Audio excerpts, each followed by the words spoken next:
What's up guys, my name is Ace and welcome to another Q&A. Now I know it's been a little while since I've done one of these. It usually is. I kind of try to space these Q&As out a little bit because I like focusing on regular content rather than Q&As, which are kind of the odd content from me. But we're finally doing another Q&A here, and basically how this works, just in case you're new to this, is you guys leave questions in the comment section of this video and I'll do my best to answer them in the next Q&A. So all the questions I'm going to be answering today are from the last Q&A, from the comment section of the last Q&A. So if you do have any questions, leave them below. One thing to keep in mind though is I'm not going to be repeating myself. So there's a ton of questions that I've already answered before. I think this is like the 16th Q&A that I've done. So there's tons of questions, like all the basic questions have pretty well been answered. So if you do want to know more about me, just go down in the description below. I will leave a link to the playlist with all the past Q&As that I've done. And you can go check those out if you're interested in learning more about me or my opinions on things, or just whatever. You just might want to check out some Q&As. So let's get into the first question.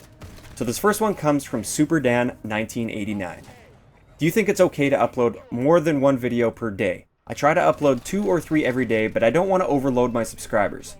Okay, so that's the first question. I think there's... Oh, we'll just continue this here. You are one of my favorite channels and would like some advice since I'm only at 1,200 subscribers. 1,200 subscribers is actually a really respectable amount for number of subscribers. That's quite good, and I appreciate that. I'm glad you enjoy my channel.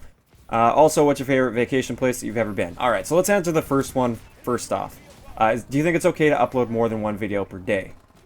This really depends on you and your channel and what you're uploading. If you're uploading the same thing over and over and truly it is overloading, let's just say you have one series that's going on, it's like a Let's Play series, and you upload 4 episodes of that Let's Play series in a single day, and in total there's like 2 hours of Let's Play. For a lot of your subscribers, for probably most of your subscribers, that's going to be an overload, and they might watch 1 or 2, or they might kind of skim through or something, but they're not going to sit and watch all of it, and they will lose interest in the series altogether. I've noticed this with my channel sometimes. If I post a couple videos in a day, those 2 videos aren't going to get as many views as they would get if I were to space them out a little bit. Now, I upload daily, and I see a lot of channels that upload every second day with a similar subscriber count, and they get a lot more views, although my views are quite low, but that's for different reasons. That's mainly because I made searchable content rather than a whole lot of really consistent content. But essentially, you can overload on your subscribers, and I'd be really careful about how much you upload. Focus also more on quality than quantity. So if you can rush out 3 videos in a day, really look at that content and say, is that the best content that you can possibly make?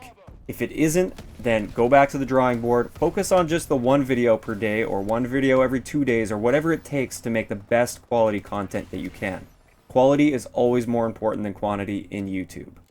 Now for the second question that he had, what is your favorite vacation place? This one is very difficult for me to answer. I've been in quite a few places around the world. I have traveled quite a bit, and everywhere is different. So everywhere has its own unique, awesome things about it, and it's kind of hard to choose just one. As for my, let's just say, top 3 that I can think of just off the top of my head here, I haven't really thought this one through. Berlin, I absolutely love Berlin. I can't wait to go back there. One of my favorite places. Quite surprisingly, Vilnius, Lithuania. I hope I said Vilnius correctly. Vilnius, whatever it's called. It's actually amazing there. I really enjoyed myself. I think it's just because it is quite different from what I'm used to. That's why I enjoyed that so much. Plus the girls there are absolutely stunning, so that always helps.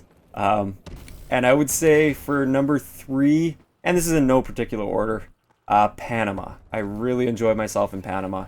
I love it there, and I would definitely go back to Panama. Moving on to the second question, what would you do if they stopped making COD or COD died? Would you move on to a different game and stick with YouTube, or would you ditch it entirely? This is something that I've asked myself a couple times, and I would totally continue with YouTube. I enjoy doing YouTube. I'm a Call of Duty player, so I really enjoy Call of Duty, and Call of Duty's not going anywhere for me. But let's just say they decided, we're cutting Call of Duty. We're not making it after Black Ops 3. What would I do with my channel? I would stick with it. I would find new games to play.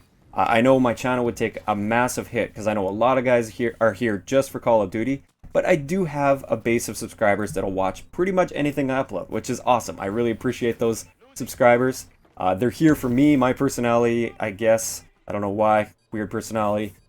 Not really weird, just boring. Just overall boring personality. And they'll watch pretty much anything. So at least I'll still have a base of subscribers, and I'll be able to upload pretty well anything I want. I can have fun with it. I can play whatever games I enjoy playing, and I'm almost sure that I would stick with it once Call of Duty would be gone. That's assuming Call of Duty will be gone. It's not going anywhere anytime soon, in my opinion. They're going to milk this cash cow for as long as they possibly can. I'd say we've got several more years of Call of Duties in the future. We'll see what the popularity is like, though, after Black Ops 3. I think Black Ops 3 is going to be a big deciding year for Call of Duty. Next question comes from I Like Wolves and Bears. Cool name. Have you been to university or college, Ace? If so, which one? Yes, I do have a degree in, it's a Bachelor of Commerce degree with a management major, and that's at the Grant MacEwan University in Edmonton. I don't know if anybody really knows about that. I'm sure people that are around the Alberta area will know what Grant MacEwan is, and yeah, got my degree there. Next question comes from NOCT Hybrid. If you had $1 million, what would you do with it, and why? This is a tough one. $1 million, a lot of people see it as, oh my god, that's so much money and I can live off that for the rest of my life. That's not the case. So what I would actually do is, obviously, I would help my parents out, I would help some of my friends out. I would probably spend, let's just say, $100,000 just helping friends and family out with debt or whatever, or buying them gifts of some kind. I'd probably spend about $100,000 on that, and the rest, okay, and then I'd probably save $100,000 for myself just for spending, and then the rest would be all investment. I would probably invest it into real estate, and basically stretch that $1 million. So that $1 million now brings me cash flow every month. So if I were to buy, let's just say, 3 houses on top of like everything else that I said I'd do. If I were to buy 3 houses and start renting them out, I can typically, I've been doing the math a lot. I'm actually really getting into real estate investment here after I bought my first house. I'm already looking at buying a second one. And around this area that I'm at, I can cash flow. So I can essentially bring in about $1,000 in profit per month for each house. Possibly even more, it depends on location and what kind of a house it is and everything. But if I were to buy 3 houses, there's an extra $3,000 a month that's coming in. Plus, you're building equity into the houses. So 10 years from now, I now own those houses, or I already own those houses, but those houses are going to be gaining value over those 10 years, and I can turn around and sell them and probably make $1 million in profit on them, or something similar to that. Maybe not $1 million, but hundreds of thousands in profit on a few houses. Or I can continue investing that cash flow and keep buying more properties and keep doing that, and you keep bringing in more and more money. And that's probably what I would do with that. I actually totally just screwed up my math here, because I just realized the $1 million would be all mine, so I'd actually own the houses outright. I wouldn't have to pay for a mortgage, so I'd actually be cash flowing like $3,000, $4,000 per house every month. So that's like a lot of money. That's a decent amount of money. You could definitely survive off that and reinvest that. So yeah, I'd be set up pretty well if I were to win the $1 million, assuming I invested it properly. But that's a key thing. A lot of people would be like, I'd buy this, I'd buy that, I'd buy that, and there goes your $1 million. Now, how are you going to pay for that for 10 years? You got to think about the investment, so that's what I would do. Moving on to the next question from the Multi-Master Gamer 101. Hey, you said that you picked up a PS4. Why don't you play on it? Basically, the reason I don't play Advanced Warfare on it is because, well, I'm an Xbox guy. I'm used to the controller. I'm used to, well, I have my account with all the elite weapons and everything, and I'm still leveling up and still grinding through that. I have no interest in starting over with that right now and working on 2 different accounts at the same time. Plus, I don't want to buy the same game twice for 2 next-gen consoles. It doesn't really make sense for me there. At this point, anyways. I may end up picking a used copy up at some point if it's cheap for the PS4 for Advanced Warfare, and then I can play with subscribers on that. But no promises there, and it won't be down the road anyway. It won't be until a little bit later down the road. I do play a little bit of Grand Theft Auto 5, very rarely. I'm thinking about maybe streaming it a little bit or doing some videos for my second channel on it, but nothing in the near future planned for that. And what's the other game? Oh, I have The Last of Us Remastered as well, which on my second channel, I am still working through the Let's Play on that. I just started getting back into that Let's Play finally. I know I took a big break, but I do play it a little bit, but I do still prefer the Xbox One for Call of Duty. Next question is secondaries, Black Ops 2 style or Advanced Warfare style? I think Black Ops 2 style, and that's mainly because I'm a huge fan of the 5.7 in Black Ops 2, because My trigger finger is quite fast, and when you have a good trigger finger, that gun is ridiculous. But I think it's balanced that it's ridiculous because it's worth the same value as a primary weapon. Maybe I would nerf it just a little bit, like maybe dial it back just slightly, maybe just dial back the range or something on it. But to be honest, I think it should be powerful if it's worth the same value in the Pick-10 system as a primary weapon. So I hope they're going to be powerful again. And also, another thing I want to bring up here is snipers. I feel that snipers should have a powerful secondary weapon, like a pistol or something. And I feel that quickscoping should be nerfed. So now they have that option to switch to their powerful secondary weapon if they want to, and they're not going to be running around quickscoping everyone. That's just my opinion. I get very annoyed by quickscopers in the games where quickscoping is very easy, like Black Ops 2. So I feel like that would be a nice balance if they were to nerf back the quickscoping a little bit and kind of encourage snipers to switch to a secondary. I have no problem being killed by a sniper that switches to a secondary and then kills me with it. I do have a bit of an issue getting quickscoped all game. When I start shooting first, I get all my shots on target and I still get killed. So that's just my opinion on that. Next one comes from Rain Odin. Do you drink sodas? If so, which is your favorite, or what's your favorite? I rarely do. Basically, I don't like putting that much sugar in my body all at once. It's weird. Like, I know I'm not that old. I'm only 24, but I'm already starting to notice a difference in my body there. When I start getting like a lot of really high density sugar in me, it makes me feel like crap, basically. I get that crazy energy rush and then I just crash so hard, and that's all it takes is like one soda and I'm done for. I used to really enjoy just Coke, Pepsi, either one. I didn't really care. Just Coke was always my favorite. But I very rarely drink it anymore just because, like I said, it makes me feel like crap. Next question comes from Stuart SSDD. Are you planning on coming across to the UK for any conventions this year? Not this year, no. I did go last year to Gamescom in Cologne, Germany, but not going to be able to afford a Europe trip this year, essentially. I did just buy a house, so not a whole lot of spare cash laying around, but I am planning on coming for PAX Prime in Seattle this year. That'll be in August. I've already got plane tickets and my hotel booked. Now I'm just going to have to track down some tickets to PAX Prime. I thought I'd be able to get a media pass, but looking at their requirements now, it's a little bit higher than what I have. Like, I know I have a decent-sized YouTube channel, but they're no longer going to be just accepting YouTube channels because I think people were abusing that in the past. At least that's what I've read up on, and that's what I've found. So it's basically only going to be like people that have websites where they're posting articles and things on that, and that's not what I do. So I am going to have to try and track down some passes. Hopefully somebody will be selling them online somewhere and I can get them for a decent price and everything. And yeah, I am definitely planning on coming to PAX Prime. I'm almost, I'd say like 90% sure I'm going. So yeah, that's the one convention I'll be going to this year. Next question, kind of related actually, is from Kev Fitz. You have a fair amount of fans in the UK. Just wanted to ask if you've ever visited here or any countries in Europe. Yes, been to the UK a couple times, 3 times now. And countries in Europe that I've been to, quite a few. Well, within the UK I've just been in London. I haven't really been outside of London as far as England anyways. Been all around Scotland, everywhere in Scotland basically. I did a full lap around Scotland, and I've been to Scotland twice. Twice now, yep. And I've been to Ireland. I've been... Holy crap. Okay. Belgium, France, Germany, Netherlands, Sweden, Finland, where else? Lithuania, Hungary, Czech Republic, and Poland. Where else? Spain. And I think that's it. I may have missed one or two, but yeah, those are the European countries that I've been to so far. Plan on going back probably next year. Next question, I actually get asked this a surprising amount. Why do you look like Big T or Big Timer from Optic? Technically, he looks like me because I'm older than him. But yeah, I don't know. I kind of see the resemblance a little bit, but not a ton.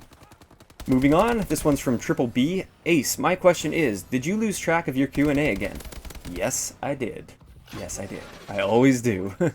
I always say, like, yeah, I plan on doing one a month or something like that. I'm not going to make that promise this time. I'll do it whenever I feel like doing it, a few months down the road, probably. Next question comes from Frank Sinatra's Pants. Interesting. Would you buy a COD that's a remake of past Treyarch games or one that is of Infinity Ward games? I absolutely would. If they did like a remastered, kind of like they did with the Master Chief Collection for Halo, if they did a remastered thing and made some tweaks, of course, made some tweaks is the key word, especially with like Modern Warfare 2. If they were to remove one-man army from the game or just make it so you can't replenish explosives with one-man army, I would buy that in a heartbeat. I would love to go back and play Modern Warfare 2.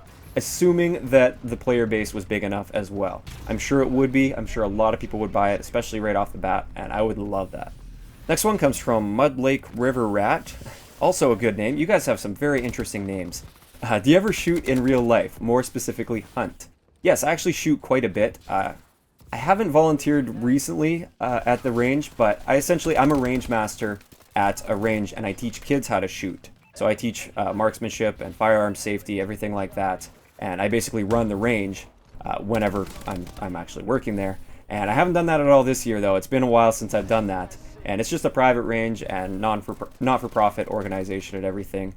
And I do a fair amount of shooting myself as well. As far as hunting goes, it's been a few years since I've seriously gone out and hunt. I shot a deer 2 years ago, but I'm not like a serious hunter. I don't like live to hunt. I don't go crazy for hunting season. It's basically I just hunt for meat. So it's nice to have deer steak laying around or some moose steak every now and then, some beef jerky, sausage, everything like that. It's always nice to have the meat, so I'm a meat hunter, yes. But I don't know, haven't really hunted much lately, and I don't have a huge interest in it anymore. And it's not because, oh, I can't stand killing things and I'm against hunting and everything. I'm totally for hunting as long as you're actually using the animal and eating the animal, using the meat and using all the parts and everything, but I've just kind of lost interest in it lately. This next one, not so much a question, but I just had to address this. So the best YouTube channel in my opinion is Canadian. Sweet. Well, thank you. I'm also a Sabres fan, so if Edmonton gets Connor McDavid in the draft, I'm gonna unsub. Well, looks like you're gonna have to unsub because we got McDavid. Next question is, how many hours a week do you work other than YouTube? I work full-time and just kind of wanted to know how you manage to balance that. I'm a workaholic, so I think I do spend, now that I've started streaming especially, I spend more time on YouTube and Twitch than I do with my other work, which is running a small business where I basically do marketing for other small businesses, basically like mom and pop shops. So I don't know how many hours of work. I would say I probably work 30, yeah, 30 seems about accurate doing the marketing, doing that marketing for my small business. That's basically working on the computer or going out meeting with clients, doing things like that. I probably spend about 30 hours, and then on YouTube and Twitch combined, I probably spend about 50 hours. I don't know. I basically, when I'm at home, as long as I'm awake, I'm working on something always, all day, every day. The only things I do aside from work are hang out with friends every now and then or family. I do that a few times a week. I try to at least work out, and I work. That's all I do. I get enjoyment from my work. I really enjoy what I do with that, and I think that helps a lot. That allows me to work that 14 to 16 hours a day, and I love it. I love it. I wouldn't trade it for a 9-to-5 job that I hate. So yeah, I work a lot. I work a lot. Next one is, what capture card do you use? I use an Elgato HD60, and I absolutely love it. I would definitely recommend it to anybody. I am not sponsored by Elgato, so I'm not paid to say that. I absolutely love it. Never have an issue with my Elgato HD60. Next one is from Mr. King Khan.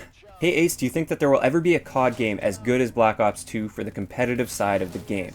I remember League play and game battles for Black Ops 2 being so much more enjoyable and competitive than other Call of Duties. What are your thoughts?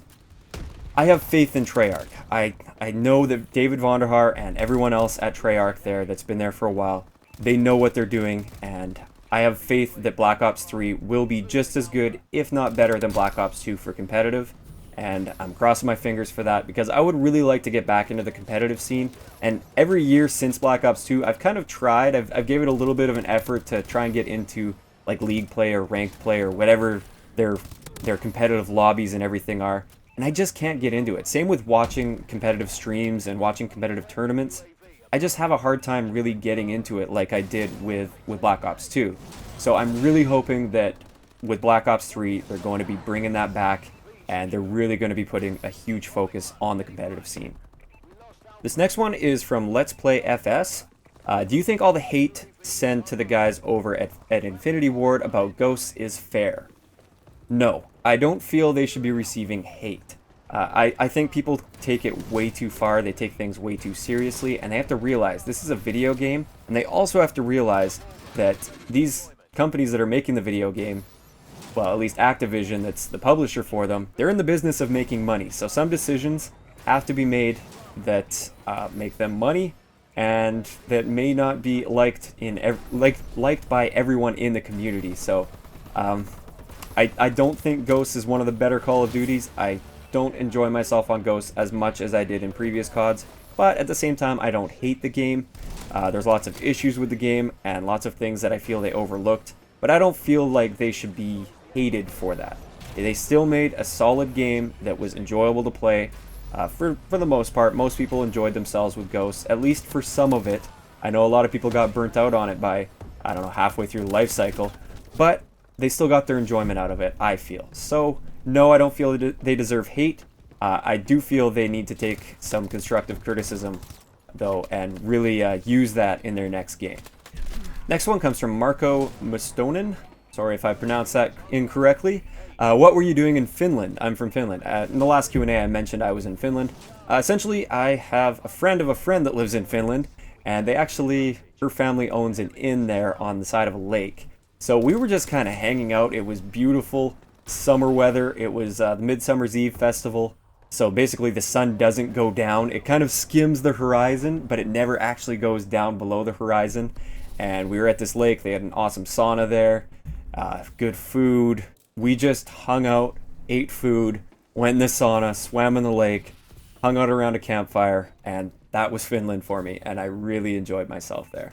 This next one, I get asked this a fair amount, surprisingly. What are your views on same-sex marriage? Basically, it's none of anybody's business, in my opinion, what people do with their relationships, as long as it's consensual. I just want to say that. As long as it's consensual, it's none of anybody's business, I feel. So I'm all for same-sex marriage. I'm not gay myself or anything, but I have some gay friends. Nothing wrong with that. And yeah, I have no problems with it whatsoever.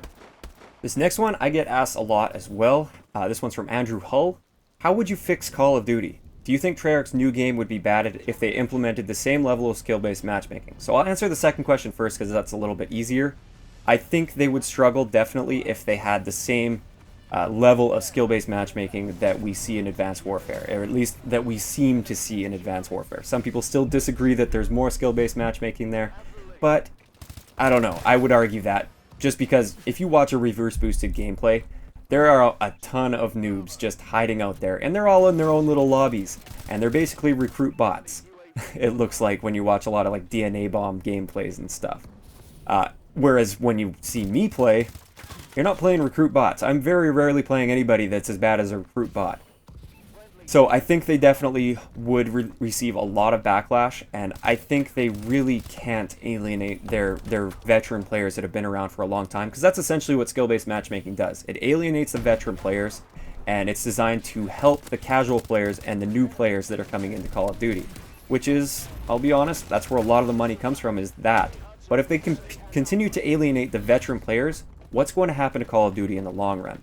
Nobody's really going to have a huge attachment to Call of Duty. It's the veterans that really drive sales. It's the people on YouTube that are driving sales as well. You start alienating those people and making it so they struggle with the game and they can't do as well as somebody that's not as good as the game, or good at the game, then they're going to have an issue long term. And I think they understand that with Black Ops 3. I think they're going to understand that. I still feel they are going to have some skill-based matchmaking, but I don't think it's going to be very strong.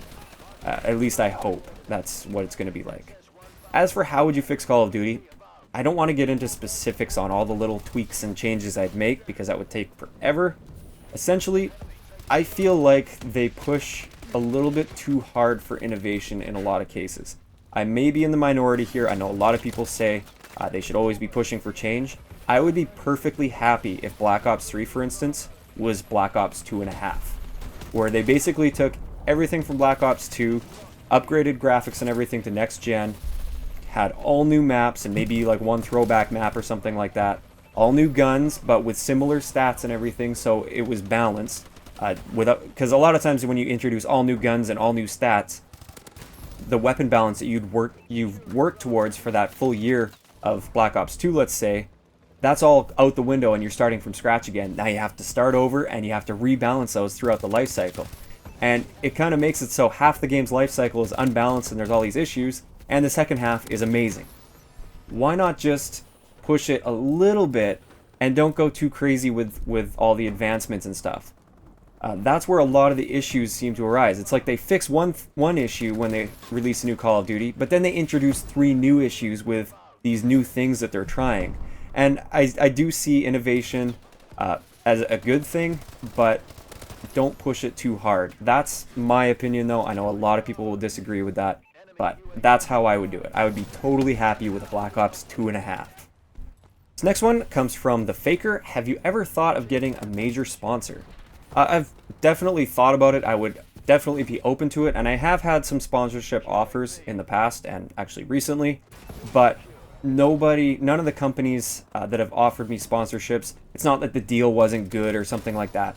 It's that I don't truly believe in their products. I don't feel like I want to use their products myself, and therefore I wouldn't feel comfortable being sponsored by them, essentially, and pushing their products. If a company were to come around that I do use their products and I do absolutely love their products, I would definitely be open to a sponsorship. I would love to make YouTube my full-time job, and sponsorships are one way to do that. But I would never do that unless it's a product that I truly believe in and that I use myself on a daily basis. So we'll see what comes around, but I'm not going to just pick up any old sponsorship that gets offered to me. Moving on to the next one. This one comes from Voodoo Child. Favorite beer. This one is really dependent because there's different kinds of beers, and I love Guinness, but it's not the kind of beer that you just drink all night if you're going out drinking or something. It's nice to have a Guinness every now and then, but I also really enjoy Carlsberg. Carlsberg is an awesome drinking beer, something that you can actually drink and party with, and you go out and you can drink 6 or 7 of them or 8 of them, whatever you need to, and I really enjoy Carlsberg. So I'll say those are probably my top 2, is Guinness and Carlsberg. I also really like Heineken.